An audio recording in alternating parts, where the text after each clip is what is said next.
Grace and peace, and welcome to The Wise Perspective. I am your host, Wise, and I thank you for being present today. I have a really good video for you guys. So I hope you are ready, that you either got you some popcorn, you got you a cup of coffee, you got you something so you can sit down and get this learning. Let's get into this video. Today we're going to talk about the ascension as a Christian, because many don't realize that those two things go hand in hand, but yet try to keep them very separate, and they are not at all. When you understand where these two things merge, being spiritual and being Christian, your ascension starts to flow. The biggest thing I had to learn while on this journey was that the 12 universal laws, which is spiritual, and the biblical principles go hand in hand. But you need to understand how to apply them so that you are living the way God intended. Once you're doing that, life gets easy, because honestly, you're no longer dabbling in the area of religion, walking down the path of just, I believe in everything. You now are making it make sense. So today we're going to get into this video about how to apply those 12 universal laws to biblical principles so you live it right. Let's get to it. All right, the very first spiritual law is the law of oneness. It pretty much says that everything, everyone is interconnected on this planet, and we all need each other in order to flow. Now, when I applied this to Proverbs 22 and 2. The rich man and the poor man have this one thing in common, that the Lord is the maker of all. Meaning the only real difference between the two is the experiences and the way we choose to live life, your choices. When you really look at those things, that means there's no difference between anyone. There's no hierarchy. It's nothing. It is all one and the same. We're just experiencing life very differently and for different reasons. Now, the second universal law is the law of vibration, which dictates that everything is in consistent motion and it emits a specific frequency. Now, when you apply this to mankind, it is a lot easier to use, because where this candle has its own frequency, because we have a brain and we can actually apply cognitive thought, which is an energetic frequency as well, we can change our vibration. With that being said, we're able to manipulate what we see based on our thoughts. This is applied to Proverbs 23 and 7. As a man thinketh in his heart, so he is, meaning we can change at any point in time. You just gotta want it bad enough. This brings me right into universal law number 3, the law of correspondence, which states that your outer world is a direct response and reaction to your inner world.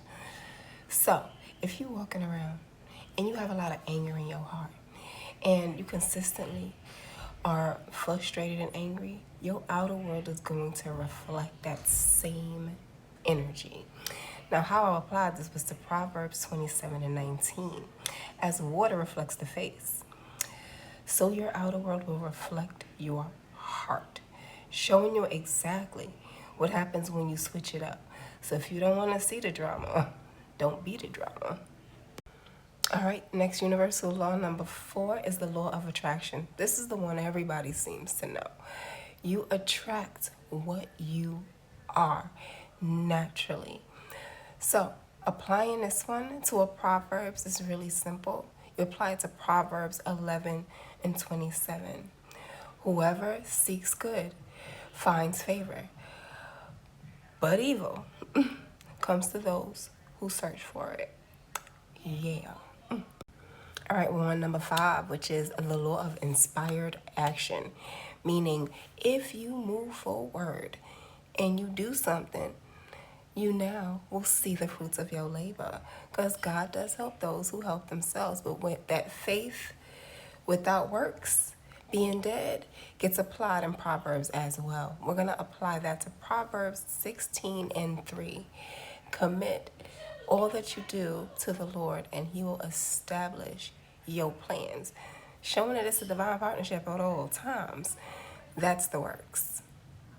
All right, we are now on spiritual law number 6, which is the law of perpetual transmutation of energy.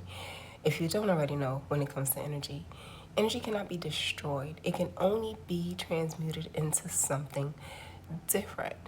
This is why, if there's ever any issues going on, it's always going to be one or the other. But the same situation is going to cultivate some sort of energy. So easily, I apply this one to Proverbs 15:1, which is a gentle word turns away wrath, but a harsh word stirs up anger. It shows how a situation can go either way, dependent on your choice to apply the energy. So you got to pick where you're going to stand. Okay, so we are now on number 7. Number 7 is the law of cause and effect. I feel like this one is easy to apply because the Bible is riddled with scriptures that's going to get you right when it comes to this one. But the one I have for Proverbs is Proverbs 11:18. It's the wicked earns deceptive wages, but one who sows righteousness gets a sure reward. Thank Jesus. Just showing you, you reap what you sow. If you're going to have ill gains, you're going to get ill gains when you have ill matters. It is what it is. I might edit this one out. We're now on universal law number 8, which is the law of compensation, which pretty much says you reap what you sow. And when you reap with integrity, you reap way more. I applied this one to Proverbs 11:24. This reads, one person gives freely, yet gains even more than another. Another holds unduly and comes to poverty. It pretty much states that generosity is rewarded, and it's the purity in generosity that actually reaps the reward.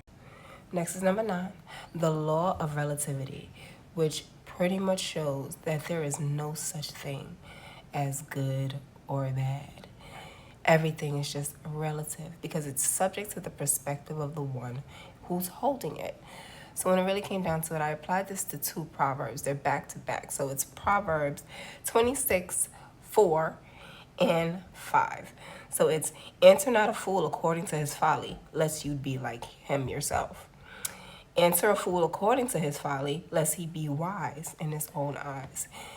Meaning, perspective is everything. That's why you need a wise perspective.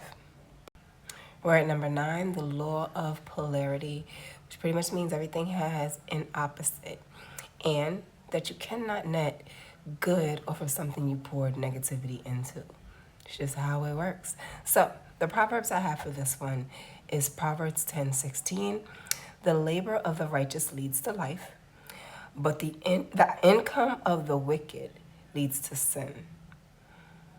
So you do bad, you get bad. You do good, you get good. All right, we're at number 11, the law of rhythm, which shows that life is just cycles. Everything moves in cycles. There's a time to rest, there's a time to move. And when you actually embrace this, you net such better results in life. Now, I applied this one to Proverbs 20:4. The slacker does not plow in season. At harvest time, he looks, but nothing is there. Proving that there is a season when you're supposed to be planting your crops. You don't plant your crops in those seasons. When it comes time to harvest, there's nothing to harvest. All right, now our final law that we are going to apply, number 12, is the law of gender. There's always 2 genders. We have the feminine and the masculine, and they reside in us all. When it comes down to getting work done, as a feminine, I have to be in my masculine energy for me to plan out, plot out, and start moving forward. But I step into my feminine when I'm being creative, when I'm allowing life to flow, when I'm coming up with all the beautiful ideas that I come up with as a muse the Lord made me to be.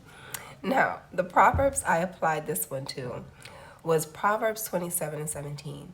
Iron sharpens iron, and one man sharpens another. Now, we don't mean man, we mean mankind.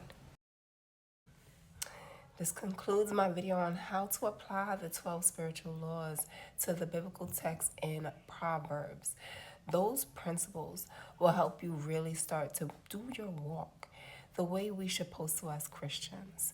Now, when you remove the factor of not being able to reference the other tools the Lord has given us, life really opens up. When I began to apply the other teachings the Lord has afforded to us that religion tells you you can't look at, life started making more sense. So if you're like me, you've been on your ascension journey, you're a Christian, and yet you can't quite find all the answers, that's because you don't have it all in one place. You gotta go searching. Wisdom is for the seeker. So in order to become wise, you must go get it. There was never a rule that you couldn't find the information. I know too many Christians who only read the Bible but won't touch the Gnostic Gospels. If the Lord orchestrated those Gospels to be created by Mary Magdalene, by Thomas, by Sophia herself, why would they not be included? That was a decision man made, not God. All of the texts that are here are for you to look into and to decide what you identify with, because it doesn't hinder your walk with Christ. It makes it easier to do it with faith that is solid. All right, I'm going to leave this here. Definitely do a little bit of research. If you'd like me to hold a class, because this was just a brief little touch on things, I could definitely do that. Go ahead and drop me a comment. I do the one-on-one sessions. I'll drop my Calendly link in the description box, or I can do a group class or a live. We can figure it out. Drop me a comment. Let's see where we are. Make sure you like, comment, and subscribe on my videos. Do all those things. And I'm going to catch you in the next one. Love and light, y'all. And peace.